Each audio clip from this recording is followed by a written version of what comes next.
பொன்னாவளியில் சுண்ணக்கல் அகழ்வால் பாதிப்பு இல்லை என அறிக்கை கிடைத்தால் அசுர வேகத்தில் வேலை திட்டம் முன்னெடுக்கப்படும். டக்ளஸ் சூளுரை. தேர்தல்கள் தொடர்பில் கருத்து கூற மொட்டு கட்சிக்கு தடை. புத்தாண்டுக்கு முன்னர் 30 லட்சம் குடும்பங்களுக்கு 10 கிலோ அரிசி, ஜனாதிபதி ஆலோசனை. இலங்கையில் முதலீடு செய்வதற்கு சுதந்திரம் வேண்டும் வலியுறுத்தியுள்ள சீன ஜனாதிபதி. 2 பிள்ளைகளின் தந்தையை காணவில்லை, விசேட அதிரடி படை மீது குற்றம் சுமத்தும் தாயார். கேப்பா பிளவு காணி உரிமையாளர்களுக்கும் வடக்கு மாகாண ஆளுநருக்கும் இடையே சந்திப்பு. அம்பாறை மாவட்ட தமிழ் பிரதிநிதித்துவத்தை இல்லாமல் செய்தவர் மாவை சேனாதிராஜா, கருணா அம்மன் துரோகி என்ன? இந்தியாவில் சூடுபிடிக்கும் தேர்தல் களம், இலங்கைக்கு அழைப்பு விடுத்த பாஜக. எழுத்தாளர் தீபச்செல்வனிடம் பயங்கரவாத விசாரணை பிரிவினர் விசாரணை.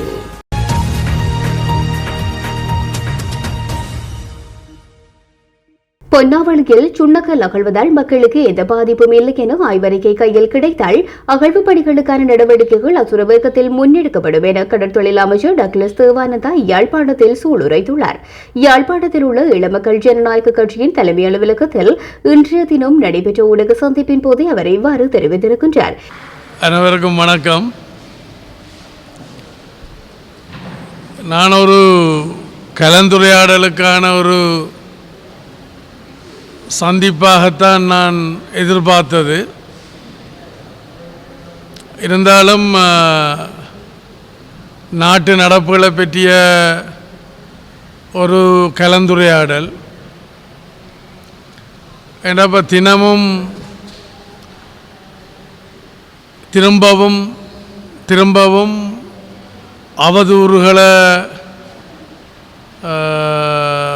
பரப்புற மாதிரியான செயல்பாடுகள் எல்லாத்தையும் சில தமிழ் கட்சிகள் செய்ய முற்படுகினோம். இப்போ கிட்டடியில் ஒரு பத்திரிகையில் வந்திருந்தது, பொன்னாவளியில் திரட்டப்பட்டார், மோட்டார் சைக்கிளில் தப்பி ஓடினார்ன்றெல்லாம் சொல்லி செய்திகள் வந்திருந்தது. அப்போ நான் அந்த தலைப்பு போட்ட ஒரு பத்திரிகையாளர், மூத்த பத்திரிகையாளர், அவர்கிட்ட கேட்டேன், என்ன இப்படியெல்லாம் செய்தி வந்திருக்கேன்டோ, எனக்கு தெரியும் அது பொய்யண்டு, ஆனால் தன்னால் அப்புறம் அதை மாற்ற முடிய இல்லையன்ட்டு. அதாவது உங்களுக்கு தெரியும், பிரபாகரனே என்ன திறத்துறத்துக்கு கொள்றதுக்கு என் மேலே சேறு பூசி எல்லாம் கணக்க செய்தது. ஆனால் பிரபாகரனாலே முடியல. அப்போ இந்த சில குடிகாரரால் என்ன அப்படி துரத்த முடியாது. அப்படி எதுவும் நடக்கலை. சில குடிகாரர் என்ன அவையில் அந்த முயற்சியை செய்திருக்கலாம். உங்களுக்கு தெரியும், நித்திர ஹோல்றவனை எழுப்பலாம், நித்திர ஹோல்றவனை போல் நடிக்கிறவனை எழுப்ப முடியாது. அறியாமையில் இருந்தால் அவைகளுக்கு விளங்கப்படுத்தலாம். அப்போ ஏற்கனவே இந்த பொன்னாவளி சுண்ணாம்பு கல் அகழ்வு சம்பந்தமான நீண்ட கால ஒரு முயற்சி இருந்தது. உங்களுக்கு தெரியும், 2000 இந்த தேர்தலுக்கு முதல் தேர்தலில் தமிழரசு கட்சி கூட தன்னுடைய வேட்பு மனுவில் இதில் தேர்தல் விஞ்ஞாபனத்தில் அதை பற்றியெல்லாம் சொல்லியிருக்கணும், விளங்குதான். அப்போ அது புதுசாக ஒன்றும் இல்லை. அப்போ அதை பற்றி சில பேர் அறியாமையிலையும் கதைச்சிருக்கலாம், குடிச்சு போட்டும் கதைச்சிருக்கலாம், உள்நோக்கத்தோடையும் கதைச்சிருக்கலாம். அப்போ பல கதைகள் இருந்தபடியினால் அந்த பிரதேசத்து மக்களை ஒரு 300-400 பேரை நான் களத்துக்கு அழைச்சிருந்த நான் அங்கே கொண்டு போய் அதிகாரிகளையும் வச்சு களத்தில் வச்சு ஒரு கலந்துரையாடல், ஒரு விளக்கம், சந்தேகங்களை தெளிவுபடுத்துறதுக்கான கேள்வி பதிலுக்கான ஒரு விளக்கமாகத்தான் அதை செய்து வச்சிருந்தது.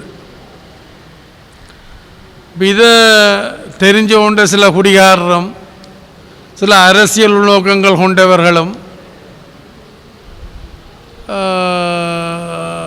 இதை குழப்ப வேணுமென்ற ஒரு நோக்கத்தோடு நான் போகிறதுக்கு முதலே அங்கே போய் நின்றுருக்கணும்.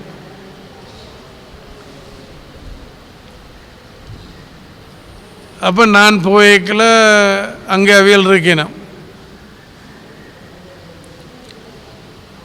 அப்போ அவியல் கதைக்கக்கூடிய நிலைமையில் அவியல் இல்லை. நான் குடிச்சு போட்டிருக்கணும், அரசியல் உள்நோக்கங்களோடு இருக்கணும். அப்போ அதில் கதைக்கிறதுல பிரயோசனம் இல்லை.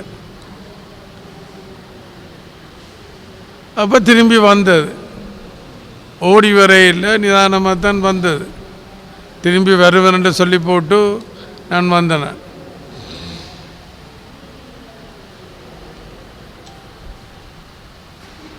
நான் திரும்பி போக இருக்கிறேன். நான் என்னுடைய அந்த இலக்கு அது நியாயம் என்று நினைக்கிறேன். அந்த இலக்கை நான் வெற்றி கொள்ளுவேன் நான் நம்புகிறேன். ஏன்னா அது எங்கட நாட்டுக்கு எங்கட மக்களுக்கு தேவை.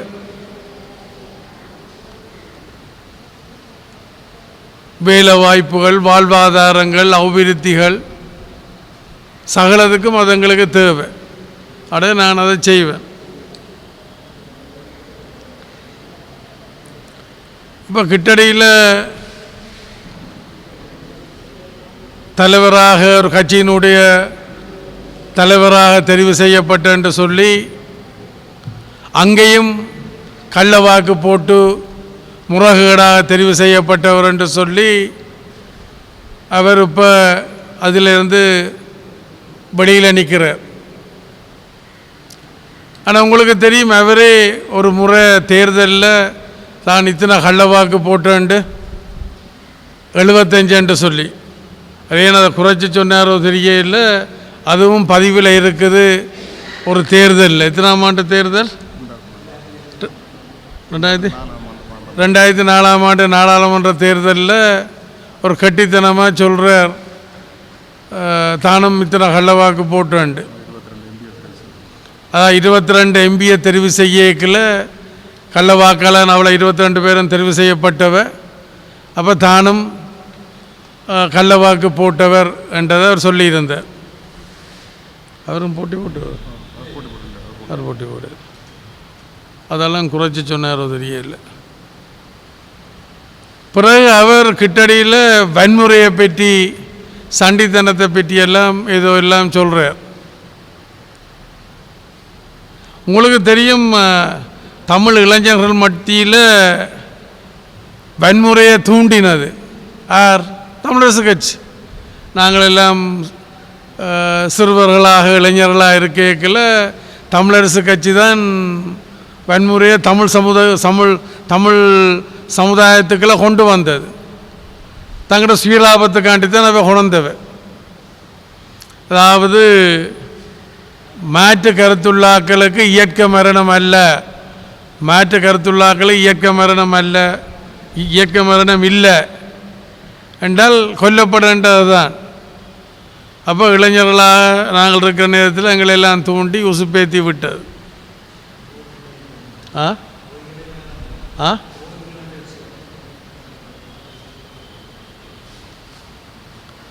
அப்போ இந்த வரலாற்றையெல்லாம் கூட்டி கழித்து பார்த்தால் நீங்கள் சில வேளை இதில் பத்திரிகையாளராக இருக்கிற நீங்கள் உங்களுக்கு சில வேளை வரலாறை உணர்ந்திருக்க முடியாது. ஆனால் நீங்கள் வரலாறுகளை கேள்விப்பட்டிருக்கலாம். இப்போ நேரடியான அனுபவம் உங்களுக்கு இல்லாமல் இருக்கலாம்.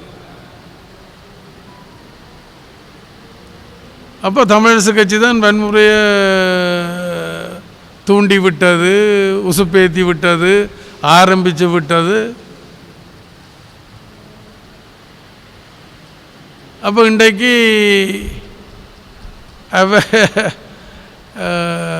அவர் அதாவது முறைகேடாக தேர்தலில் முறைகேடான தேர்தல் என்று சொல்லி அதில் தலைவராக அந்த கட்சிக்கு தெரிவு செய்யப்பட்டவர். பிறகு அழுத்தங்கள் காரணமாக அது அம்பலப்பட்டபடியினால் அழுத்தங்கள் காரணமாக அவர் அந்த பதவியிலிருந்து விலத்தப்பட்டிருக்கிறார். அவர் சொல்கிறார், சண்டித்தனத்தை பற்றி வன்முறையை பற்றி கதைக்கிறார்.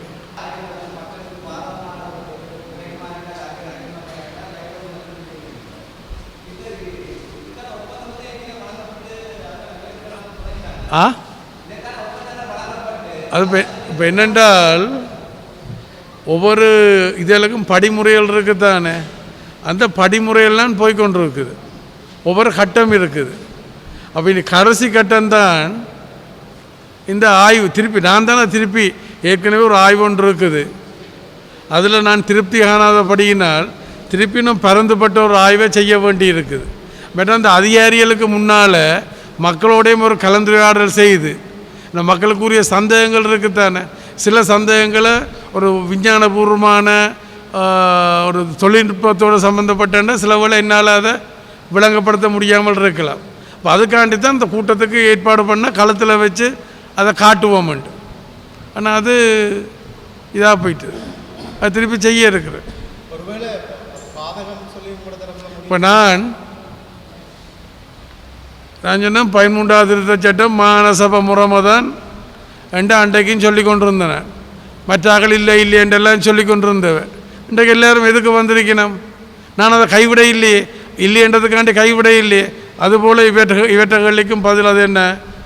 அது என்ன திட்டம் எங்கட மக்கள் நலனுக்கு உகந்ததல்ல என்றது கைவிடப்படும். எங்கட மக்களுடைய நலனுக்கு பாதிப்பில்லாத மாத்திரமல்ல, எங்கட மக்களுடைய நலன்களை பாதுகாத்து வளர்த்தெடுக்க முடியும் என்றால் அது அசுர வேகத்தில் முன்னெடுக்கப்படும். அசுர வேகத்தில் முன்னெடுக்கப்படும். எதிர்வரும் தேர்தல்கள் தொடர்பில் மாறுபட்ட கருத்துக்களை வெளியிட்டதை அடுத்து முறையான முடிவு எடுக்கப்படும் வரை பொதுஜன பெரமுனவின் அனைத்து நாடாளுமன்ற உறுப்பினர்களும் கருத்து கூறுவதற்கு தடை விதிக்கப்பட்டுள்ளது. குறித்த தீர்மானத்தை கடந்த செவ்வாய்க்கிழமை நடைபெற்ற கட்சியின் செயற்குழு கூட்டத்தில் கட்சி தலைமையகம் எடுத்திருக்கின்றது. பொதுஜன பெரமுன தற்பொழுது ஜனாதிபதி தேர்தல் தொடர்பான முடிவுகளில் பிளவுபட்டுள்ளது. இந்த நிலையில் அரசாங்கத்தில் பதவிகளை வகிக்கும் அந்த கட்சியின் உறுப்பினர்கள் ஜனாதிபதி ரணில் விக்ரமசிங்கவின் வேட்புமனுவை வெளிப்படையாக ஆதரிக்கின்றனர். அந்த வகையில் அமைச்சர்களான சுசில் பிரேமஜயந்த், பிரசன்ன ரணதுங்க மற்றும் அலிசப்ரி ஆகியோர் அடங்குவர். அத்துடன் கட்சியில் மற்றொரு பிரிவினர் கட்சி சொந்த வேட்பாளரை நிறுத்த வேண்டும் என வலியுறுத்துகின்றார்கள். இதனையடுத்தே பொதுஜன பெரமுனவின் உறுப்பினர்கள் கருத்து கூறுவதற்கு தடை விதிக்கப்பட்டுள்ளது.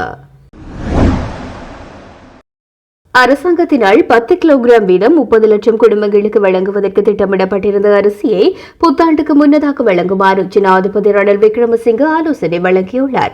இதனை இம்மாதம் 21ஆம் தேதி மற்றும் மே மாதத்தில் வழங்குவதற்கு அரசாங்கத்தால் திட்டமிடப்பட்டிருந்ததாகவும், எவ்வாறாயினும் புத்தாண்டுக்கு முன்னர் விநியோகிக்கக்கூடிய அனைத்து பிரதேசங்களிலும் அரிசி விநியோகிக்கப்படும் எனவும் நிதி ராஜாங்க அமைச்சர் ரஞ்சித் சியம்பலாபுட்டிய தெரிவித்துள்ளமை குறிப்பிடத்தக்கது. சீன நிறுவனங்கள் இலங்கையில் முதலீடு செய்வதற்கு நியாயமான மற்றும் வெளிப்படையான சூழலின் அவசியத்தை சீன ஜனாதிபதி ஜி ஜின்பிங் வலியுறுத்தியிருக்கிறார். பிரதமர் தினேஷ் குணவர்த்தனவுடன் அண்மையில் நடாத்திய சந்திப்பின் போது சீன ஜனாதிபதி இதனை குறிப்பிட்டுள்ளார். தமது நாடு முடிவுகளை எடுக்கும் போது தேவையில்லாமல் மற்ற நாடுகளால் இலங்கையின் முடிவுகள் குறித்து கவனம் செலுத்தப்படுவது தொடர்பில் சீனா மகிழ்ச்சி அடையவில்லை என்றவாறான நிலைப்பாடு முன்வைக்கப்பட்டுள்ளதாக தெரியவருகின்றது. எனினும் சீன ஜனாதிபதி தனது கருத்துக்களில் எந்தவொரு மூன்றாவது நாட்டின் பெயரையும் குறிப்பிடவில்லை எனவும் தகவல்கள் தெரிவிக்கின்றன. ஜெர்மனியில் இருந்து ஆராய்ச்சி கப்பலை நாட்டுக்குள் அனுமதித்த போதும் தமது ஆராய்ச்சி கப்பல்களை இலங்கை அனுமதிக்காமை குறித்து சீன பிரதமர் லீ கியாங் கவலை தெரிவித்திருக்கின்றார். இந்த நிலையில் ஜெர்மன் கப்பல் எரிபொருள் நிரப்புவதற்கு மட்டுமே இலங்கை அனுமதித்துள்ளதாகவும் பிரதமர் குணவர்த்தன பதிலளித்தார். சட்டத்தின் பிரகாரம் நிரப்புதல் போன்ற கோரிக்கைகளை இலங்கை நிராகரிக்க முடியாது என்றும் சீன ஜனாதிபதி சுட்டிக்காட்டியிருக்கின்றார். 2 வாரங்களுக்கு முன்னர் ஹொரவபொத்தானை போலீஸ் பிரிவில் தனது மகன் போலீஸ் விசேட அதிரடிப்படையினரால் கடத்தப்பட்டு காணாமல் ஆக்கப்பட்டுள்ளதாக காணாமல் போனவரின் தாய் நம்பிக்கை வெளியிட்டுள்ளார். காணாமல் போட 2 பிள்ளைகளின் தந்தையின் தலைவிதியை வெளிக்கொண்டு வராமல் அலட்சியப்படுத்தியதாக குற்றச்சாட்டை எதிர்கொண்டுள்ள போலீசார் கைதிகளின் உரிமைகள் தொடர்பிலான செயற்பாட்டாளர்கள் நீதிமன்றத்திற்கு சென்றதை அடுத்து பாதிக்கப்பட்டவர்களின் சாட்சியங்களை பதிவு செய்யும் நடவடிக்கையில் இறங்கியிருக்கின்றார்கள். கடந்த 27ஆம் தேதி மாலை எனது மகனை இவ்வாறு அழைத்துச் சென்றது போலீஸ் விசேட அதிரடிப்படையினர் குழுவினர் தான் என்பதில் உறுதியாக உள்ளேன். அதில் நான் இன்னமும் உறுதியாகவே இருக்கின்றேன். ஏனென்றால் கடந்த 27ஆம் தேதி எங்கள் வீட்டுக்கு வந்து அடையாளம் தெரியாத கும்பல் என் மகன் தங்களிடம் இருப்பதாக என்னிடம் 2 முறை கூறியுள்ளனர். கொழும்பில் ஏப்ரல் 9ஆம் தேதி கைதிகளின் உரிமைகள் பாதுகாக்கும் குழு நடாத்திய ஊடகவியலாளர் சந்திப்பில் பங்கேற்று காணாமல் போன கோணபீனுவில் கபில குமார சில்வாவின் தாயார் குமுதினி ஜெயசேகர் கண்ணீர் மல்கு இவ்வாறு தெரிவித்திருக்கின்றார். 2024ஆம் ஆண்டு மார்ச் மாதம் 27ஆம் தேதி இரவு உணவுக்காக பாடொன்றை கொள்வனவு செய்வதற்காக கபிலகுமார கடைக்கு சென்றபோது காணாமல் போனதாக கடந்த வாரம் வெளிப்படுத்திய கைதிகளின் உரிமைகள் பாதுகாப்பு குழுவின் தலைவர் சுதேஷ் நந்திமால் சில்வா காணாமல் போன கபிலகுமாரவின் வாழ்க்கை குறித்து அச்சம் வெளியிட்டிருந்தார். அடுத்த நாள் ஆயுதங்கள் ஏதும் இருக்கின்றதா என அந்த இளைஞனின் வீட்டில் STF சோதனை நடத்துகின்றது. தானும் தனது கணவரும் வசிக்கும் அக்குரணை ககவ பொத்தாலை வீதியில் அமைந்துள்ள வீட்டுக்கு வந்த அடையாளம் தெரியாத குழுவினர் தனது மகன் தம்மிடம் இருப்பதாக இருமுறை கூறியதாக வலியுறுத்திய தாய் குமுதினி ஜெயசேகர் தற்பொழுது எவ்வாறு தமது மகன் அவர்களின் பொறுப்பில் இல்லை என கூற முடியும் என கேள்வி எழுப்பியிருக்கின்றார். காணாமற் போன கபிலகுமாரவின் மனைவி ஹொரவ் பொத்தானி போலீசில் முறைப்பாடு செய்ய சென்ற போதும் போலீசார் முறைப்பாட்டினை ஏற்றுக்கொள்ளவில்லை. அதனை அடுத்து கைதிகளின் உரிமைகளை பாதுகாக்கும் குழு நீதிமன்றத்திடம் விடுத்த கோரிக்கையை பரிசீலித்த கெபிதி கல்லாவின் நீதவான் விசாரணைக்காக அவரது வாக்குமூலத்தை பெறுமாறு ஹொரவ் பொத்தானி போலீஸ் நிலைய பொறுப்பதிகாரிக்கு உத்தரவிட்டார். இதனையடுத்து கபிலகுமாரவின் மனைவியிடம் போலீசார் வாக்குமூலத்தை பதிவு செய்திருக்கின்றார்கள். பிரதேசத்துக்கு பொறுப்பான போலீஸ் அத்தியட்சகர் எதிர்வரும் 10ஆம் தேதி நீதிமன்றத்துக்கு அளிக்கப்பட்டுள்ளதாக கைதிகளின் உரிமைகளை பாதுகாக்கின்ற குழு தெரிவித்திருக்கின்றது. 2 நாட்களாக அடையாளம் தெரியாத குழுவினர் தமது அடையாளத்தை வெளிப்படுத்தாமல் வீட்டுக்கு வருகை தந்த போதிலும் கைதியின் உரிமைகளை பாதுகாக்கும் குழு அவர்களுக்கு உதவ தொடங்கிய பின்னர் ஏப்ரல் 7ஆம் தேதி அடையாள அட்டையை காட்டி அவர்கள் மீண்டும் வீட்டுக்கு வந்ததாக தாய் குமுதினி ஜெயசேகர் ஊடகங்களுக்கு தெரிவித்தார். அவரது முறைப்பாட்டுக்கு பின்னரே குழுவினர் தாங்கள் சிக்கலில் இருப்பதாகவும் பிடிகல போலீசுக்கு வருமாறும் கூறியிருக்கின்றார்கள். அந்த கோரிக்கையை நிராகரித்த பின்னர் பிடிகல போலீஸ் நிலைய பொறுப்பதிகாரி வந்து அவரை அழைத்துச் சென்று தொடர் கேள்விகளை எழுப்பிய போதிலும் மகனின் கதை என்ன என்பதை வெளிப்படுத்தவில்லை எனவும் தெரிவித்திருக்கின்றார். அண்மையில் திருத்தப்பட்ட மின் மறுசீரமைப்பு சட்டமூலம் தொடர்பில் தொழிற்சங்கங்களுடன் விரிவான கலந்துரையாடல்களை மேற்கொள்ளவில்லை என இலங்கை மின்சார சபை ஊழியர் சங்கம் குற்றம் சுமத்துவதாக பொதுச் செயலாளர் ரஞ்சன் ஜெயலால் தெரிவித்திருக்கின்றார். செய்தித்தளம் ஒன்றின் நேர்காணலில் நேற்றைய தினம் கருத்து வெளியிடும் போது அவர் இந்த விடயத்தினை தெரிவித்திருக்கின்றார். கடந்த 8ஆம் தேதி நடைபெற்ற அமைச்சரவை கூட்டத்தின் போது புதுப்பிக்கப்பட வேண்டிய சட்டமூலத்துக்கு அமைச்சரவை அங்கீகாரம் வழங்கியதாக மின்சக்தி மற்றும் எரிசக்தி அமைச்சர் காஞ்சன விஜயசேகர அறிவித்திருந்தார். இச்சட்டமூலத்தின் திருத்தப்பட்ட பதிப்பை சட்டப்பாடியில் வெளியிடுவதற்கும் அதன் பின்னர் மேலதிக பரிசீலனை மற்றும் ஒப்புதலுக்காக நாடாளுமன்றத்தில் சமர்ப்பிக்குமாறும் அமைச்சுக்கு அறிவுறுத்தப்பட்டிருந்தது. இந்த நிலையில் தென் மற்றும் மேல் மாகாணங்களில் உள்ள சில மின்சார சபையின் கிளைகளுடன் அமைச்சகம் கலந்தாலோசித்ததில் பெரும்பான்மையை பிரதிநிதித்துவப்படுத்தும் பொது தொழிற்சங்கங்கள் கவலை வெளியிட்டுள்ளன என ரஞ்சன் ஜெயலால் கூறியிருக்கின்றார். மேலும் அவர் சட்டமூலம் திருத்தப்பட்டதாக அமைச்சகம் கூறினாலும் உத்தேச சட்டமூலத்தின் உள்ளடக்கம் மற்றும் நோக்கங்கள் மாற்றப்படவில்லை.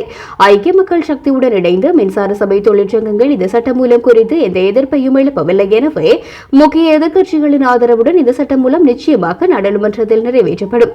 முழு எரிசக்தி துறையையும் அதாடி குழுமத்துக்கு வழங்குவதற்கு சாத்தியமான அனைத்து நடவடிக்கைகளையும் அமைச்சர் விஜயசேகர் எடுத்து வருகின்றார். மேலும் முன்மொழியப்பட்ட சட்டமூலமானது இந்திய வம்சாவளியை கொண்ட சட்டமாகும். இந்த சட்டமூலம் நாடாளுமன்றத்தில் தாக்கல் செய்யப்பட்டவுடன் அதன் அரசியலமைப்பு தன்மைக்கு எதிர்ப்பு தெரிவிப்போம். அது மாத்திரமன்றி புதிய சட்டமூலத்திலான விளைவுகள் தலைமுறைகளுக்கும் நீடிக்கும் எனவும் குற்றம் சுமத்தியிருக்கின்றார். முல்லைத்தீவு மாவட்டம் கேப்பாப்பிலவில் ராணுவத்தினரால் கையகப்படுத்தப்பட்டுள்ள காணி உரிமையாளர்கள் இன்று வடமாகாண ஆளுநரை சந்தித்து கலந்துரையாடினர். யாழ்ப்பாணத்தில் அமைந்துள்ள ஆளுநர் செயலகத்தில் இந்த கலந்துரையாடலானது இன்றைய தினம் இடம்பெற்றது. இந்த சந்திப்பில் காணி உரிமையாளர்கள் சில பேர் கலந்து கொண்டார்கள். முல்லைத்தீவு கேப்பாப்பிலவில் ராணுவத்தினர் வசமுள்ள தமது சொந்த காணிகளை விடுவிக்க கோரி மக்கள் தொடர் போராட்டங்களில் ஈடுபட்டு வந்தனர். அந்த வகையில் இன்றைய தினம் இவ்வாறு ஆளுநரை சந்தித்திருக்கின்றார்கள். தமது பிரச்சினைகள் குறித்து ஆராய்வதாக ஆளுநர் இதன்போது தெரிவித்திருந்ததாகவும் அவர்கள் தெரிவித்திருக்கின்றார்கள். கிளிநொச்சி மக்கள் தமிழ் சிங்கள புத்தாண்டுக்கு தயாராகி வருகின்றனர். புத்தாடை கொள்வரவில் ஆர்வம் காட்டுவதுடன் புத்தாண்டை வரவேற்க தயாராகி வருகின்றனர். இன்று முதல் நீண்ட விடுமுறை என்பதனால் மக்கள் கொள்வரவு நடவடிக்கையில் ஈடுபடுவதை அவதானிக்க முடிகின்றது. கடந்த வருடத்துடன் ஒப்பிடுகையில் இவரிடம் அதிக ஆர்வம் மக்கள் மத்தியில் காணப்படுகின்றமை குறிப்பிடத்தக்கது.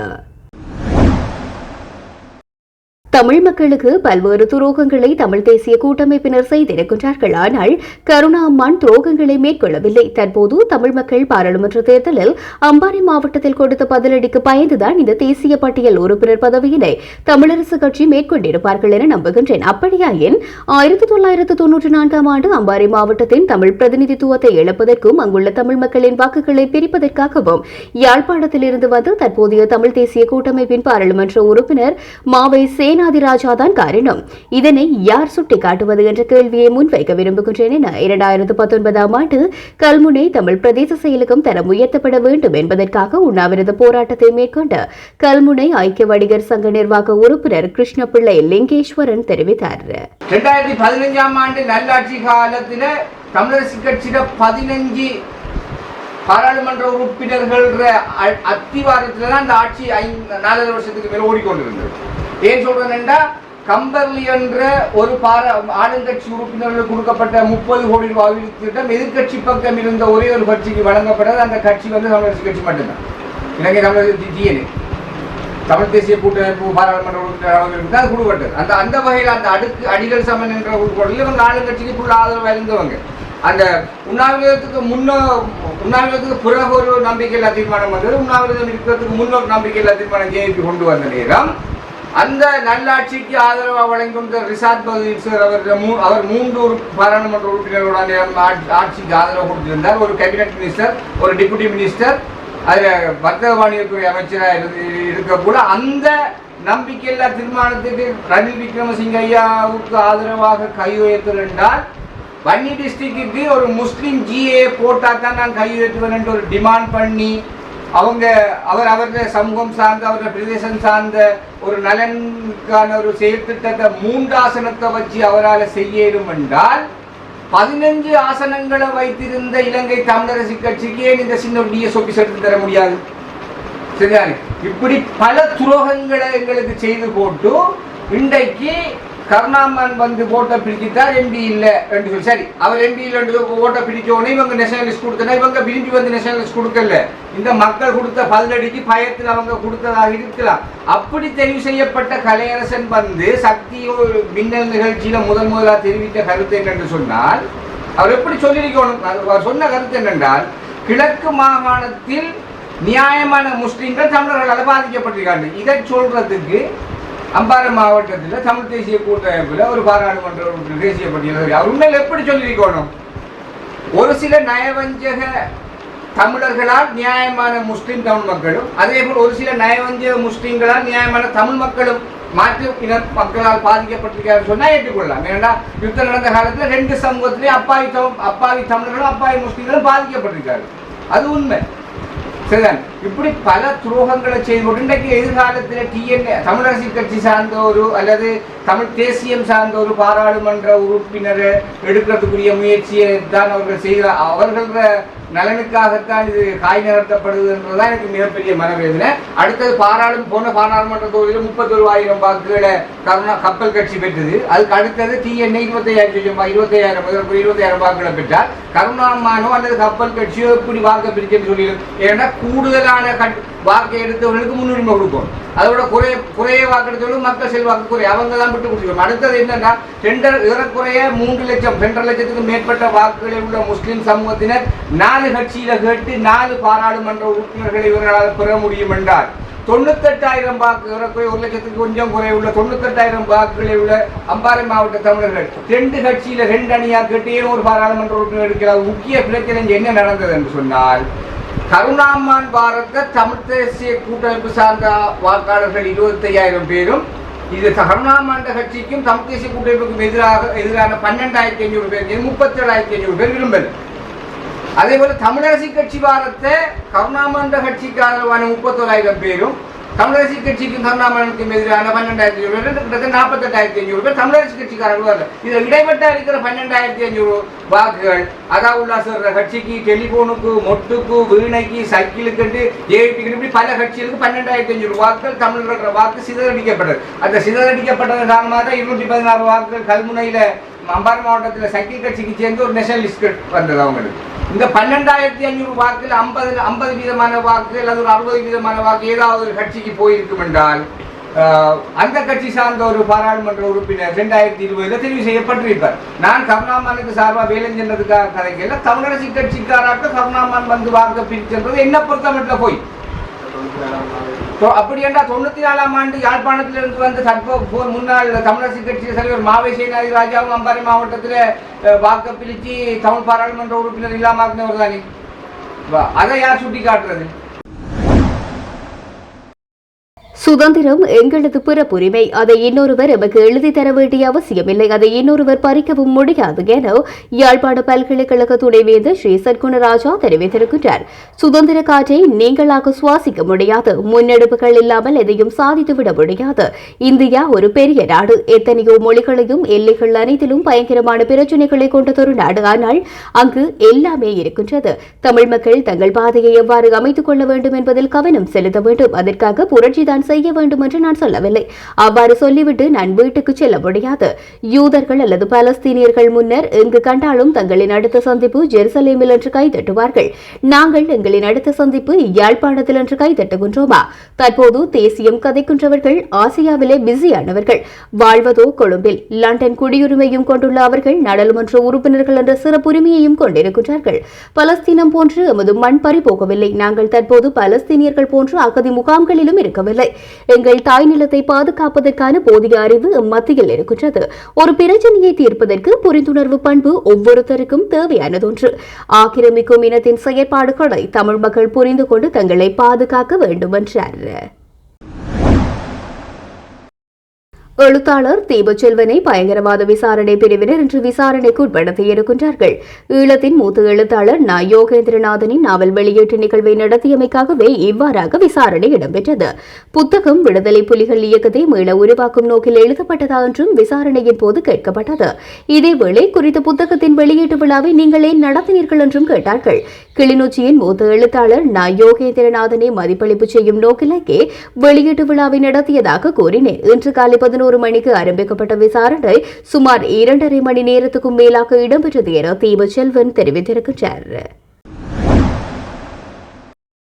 இந்தியாவின் ஆளும் பாரதிய ஜனதா கட்சி இலங்கை உட்பட 25 நாடுகளை சேர்ந்த அரசியல் கட்சிகளின் பிரதிநிதிகளை தமது நாட்டுக்கு வருமாறு அழைப்பு விடுத்துள்ளது. இந்திய தேர்தல்களையும் அதனுடன் கூடிய பிரச்சாரத்தையும் பார்ப்பதற்காக இந்த அழைப்பு விடுக்கப்பட்டுள்ளது. உலகெங்கிலும் உள்ள ஆளும் மற்றும் எதிர்க்கட்சிகளுக்கு இந்த அழைப்பிதழ்கள் வழங்கப்பட்டுள்ளன. ஆப்பிரிக்கா, ஐரோப்பா மற்றும் அண்டை நாடுகள் போன்ற பல்வேறு பிராந்தியங்களின் பிரதிநிதிகள் இதில் உள்ளடங்குகின்றார்கள். தகவல்களின்படி நேபாளம், பங்களாதேஷ் மற்றும் இலங்கை ஆகிய நாடுகளின் அரசியல் கட்சிகள் பாரதிய ஜனதா கட்சியிடமிருந்து அழைப்புகளை பெற்றிருக்கின்றன. தற்போதைய நிலவரப்படி 15 நாடுகளின் பிரதிநிதிகளிடமிருந்து பங்கேற்றல் உறுதிப்படுத்தல்கள் பெறப்பட்டிருக்கின்றன. பாரதிய ஜனதா கட்சியினுடைய வெளியுறவுத்துறைக்கு பொறுப்பானவரான விஜய் சௌதேவாலா இது தொடர்பான அழைப்புகளை அனுப்பியிருக்கின்றார். ஐரோப்பிய அரசியல் கட்சிகளின் உறுதிப்பாடுகள் இன்னமும் வரவில்லை. உங்கள் பாரதிய ஜனதாவை அறிந்து கொள்ளுங்கள் என்பதன் கீழ் டெல்லியை சேர்ந்த வெளிநாட்டு தூதர்களுக்கு பாரதிய ஜனதா இந்த அழைப்புகளை அனுப்பியுள்ளது.